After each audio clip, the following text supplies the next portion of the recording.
மும்பை அருகே கார் மீது சொகுசு பஸ் மோதிய விபத்தில் 14 பக்தர்கள் பரிதாபமாக இறந்தனர். மகாராஷ்டிர மாநிலம் ஷிர்டியில் உள்ள சாய்பாபா கோவிலுக்கு சென்றுவிட்டு மும்பைக்கு வால்வோ சொகுசு பேருந்தில் 50க்கும் மேற்பட்ட பக்தர்கள் திரும்பிக் கொண்டிருந்தனர். தானே மாவட்டத்தில் ஷாஹப்பூர் நகரில் மும்பை நாசிக் நெடுஞ்சாலையில் பேருந்து சென்று கொண்டிருந்தபோது மோட்டார் சைக்கிள் மீது மோதாமல் இருப்பதற்காக பேருந்தை டிரைவர் திடீரென திருப்பினார்.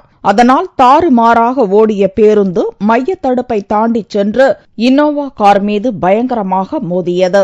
இந்த பயங்கர விபத்தில் காரில் இருந்த 6 பக்தர்களும் பேருந்தில் இருந்த 8 பக்தர்களும் சம்பவ இடத்திலேயே இறந்தனர்.